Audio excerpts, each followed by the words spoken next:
Hi, thanks for being here. I'm a dual master students between the business school and School of Natural Resources. And I have a question regarding rationality and behavior. You've talked a lot about it, and also how systems are set up to encourage perverse, with perverse incentives. And if you could design a system, how would you take into consideration human nature so that it enables rationality? Well, I'm glad you saved that easy question for the last. Plato failed at this question, you know. I mean, why can't some man well along in his 87th year describe a perfect civilization? It's a very interesting problem that our founders coped with, and just how democratic you wanted the system. My favorite political system in terms of being adapted to its particular circumstances successfully is Singapore.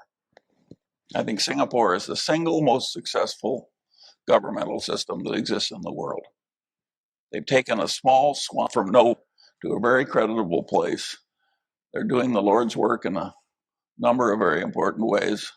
I'm sorry they're bringing in derivatives trading. Even heaven makes mistakes.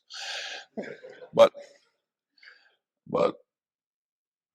that doesn't mean I want Singapore tomorrow in the United States. But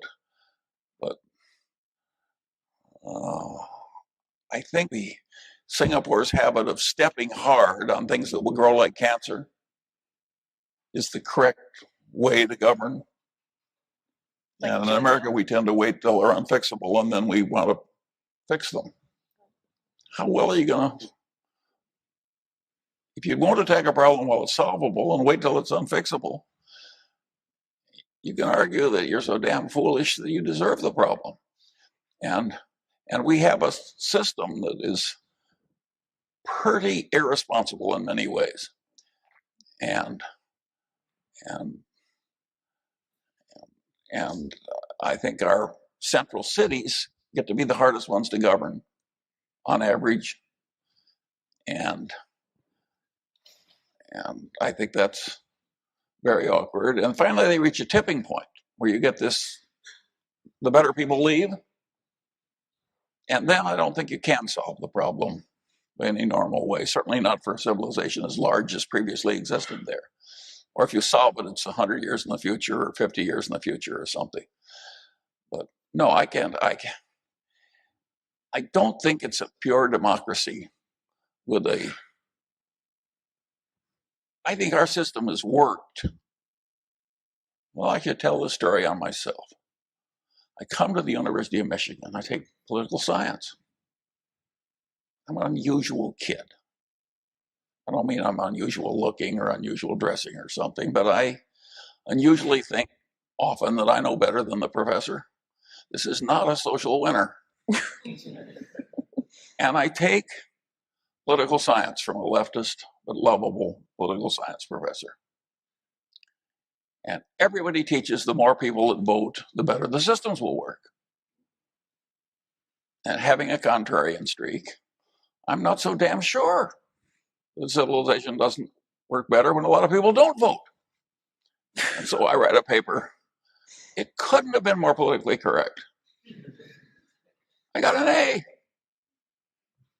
The University of Michigan not only does right in the hospital, it handles wise-ass kids pretty well. and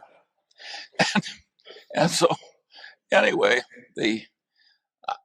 I can't, if you want to study, you take Singapore. A terrible malaria problem. It's a swamp. He drains the swamps. He does not care if some little fish dies. No. He has a drug problem. He searches the world over for the right solution to the drug problem. He finds it in the United States. Isn't that an interesting thing? Imagine somebody in Singapore reading books and deciding the United States was the answer to Singapore's problem. He copied the military's drug bottle policy. That anybody in Singapore will pee in a bottle instantly on demand, and if they flunk, they go immediately to a tough compulsory rehab. Away went the drug problem. Just time after time after time, he made these winning decisions. He wanted the place to be prosperous. He figured out who he wanted to come in, and he made the civilization very user-friendly to what he wanted to attract. And it worked. Then it's 70% Chinese and 30% Malay. And every Chinese thinks that the Chinese are superior to the Malays. And he thinks that's terribly counterproductive if anybody should ever say so. So he passes a law.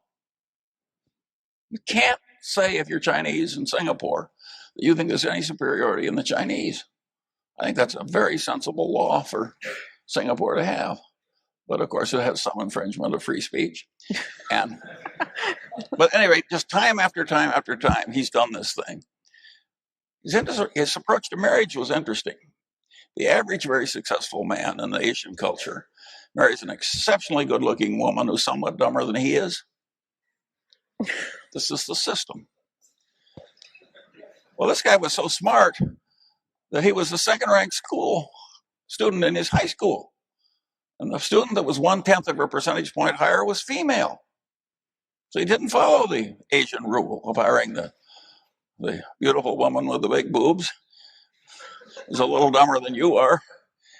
He married this woman that was 1/10 of a point higher.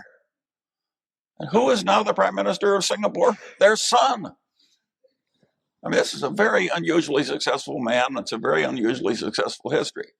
So while I can't answer your question, if you will make a study of the life and work of Lee Kuan Yew, you will find one of the most interesting and instructive political stories written in the history of mankind. This is better than Athens, this is an unbelievable history. And you will learn a lot that will be useful in your own life. So my answer to you is, don't ask Charlie Munger. Study the life and work of Lee Kuan Yew. You're going to be flabbergasted.